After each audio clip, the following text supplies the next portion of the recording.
one of my happiest memories was when I was serving in the British Army as a young man from 1979 to 1989, and we went on an exercise in Canada.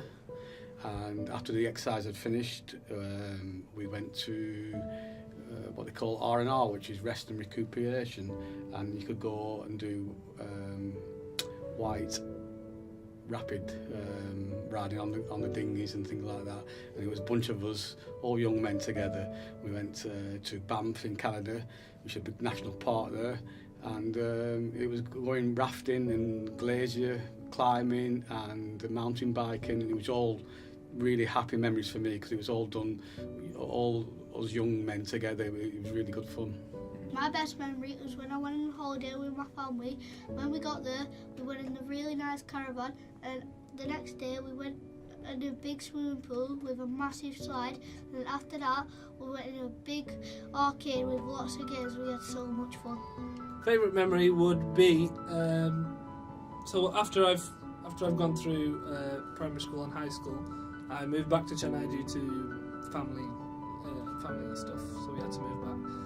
And I moved back here after finishing my A-levels, and I wanted to join uni to do football coaching. So when I'm looking around, I couldn't afford it because obviously the time I was gone, they wouldn't give me student loan and stuff. So I had to sort of just get a job for myself for the first time and live on my own and figure it out.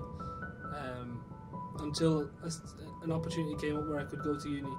So I did that for about a year, and then midway through, I think it was about April 2018,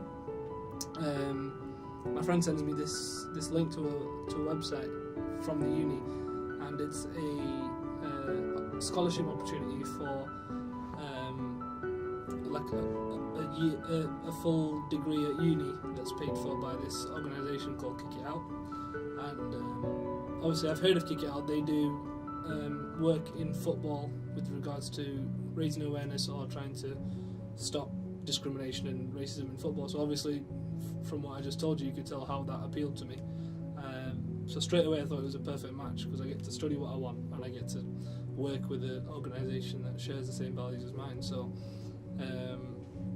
obviously that was perfect. I didn't think anything of it. I just thought I'll just apply for that and see what happens. So what the process behind that was, I had to fill out a bunch of forms and write a bunch of essays about what I thought about equality and stuff like that. So I had to do that, and obviously that was just a lot of sharing my own personal experiences and why I thought what I thought. And then they invited me for an interview over Skype, and then they asked me more questions about what motivates me to work in this sort of thing.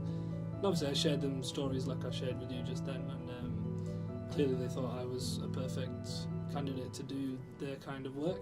So they offered me that scholarship. So that was really probably one of the high points of my life so far, even though it wasn't that long ago, because it felt like it was a reward for all the hard work I'd done for 1 year, and it was like, there's your reward, you've earned that, go study your course that you want to do. So that's setting me forward for the rest of my life. So obviously that has to be the biggest point so far. My favourite memory was when my little nephew Hugo was born, and I woke up and I went into my sister's room to see if she was there, and she wasn't there. So I went downstairs to see if my mum was there, and as I opened the bottom stairs door, there was a note, and my mum wasn't there. She said that my sister and her have gone to the hospital, and when my dad wakes up we can go and see my nephew. So when we got there, we couldn't go in for an hour, and then they opened the doors and Hugo was there.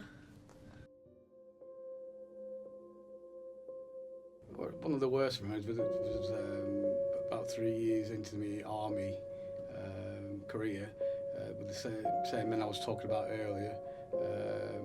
I was on leave back in England when I was watching the news, and there was an accident in Germany where I was serving, and a Bedford lorry, an army lorry, had gone over the cliff, and there was casualties, and there was 6 people that died.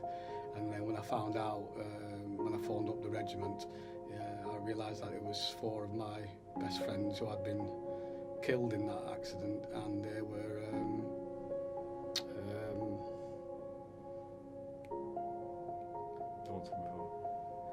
and they were the one from before I had good times with in Canada.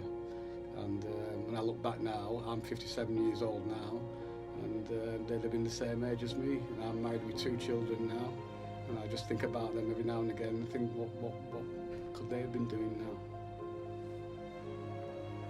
My worst memory was when I used to go into school and a boy used to ask me for my toast money, so I'll give it him, and at playtime he used to kick me and tell him not to be my friend. Worst memory.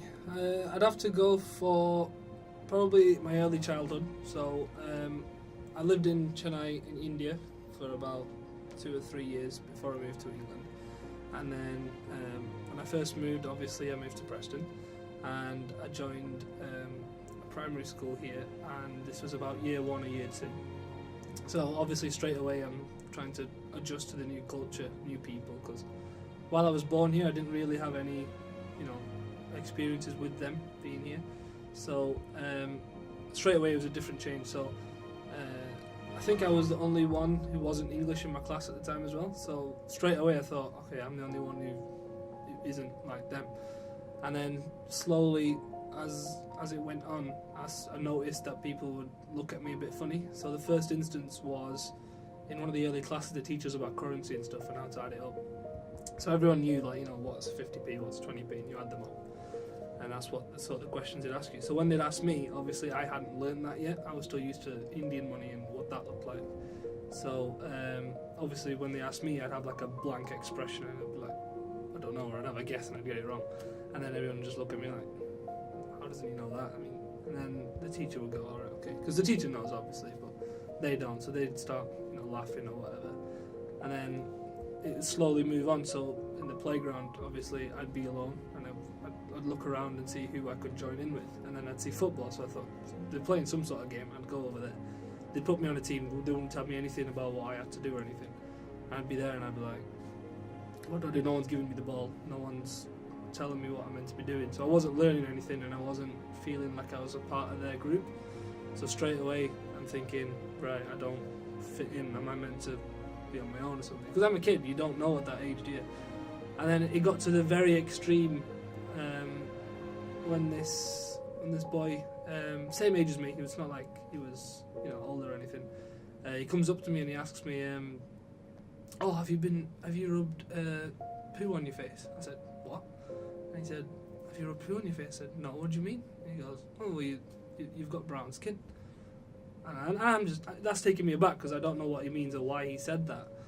And then one of my friends who I'm still friends with today, he comes up to me and he says, oh, he's making fun of the way you look. I said, why is he doing that? He said, I don't know, probably because you look different.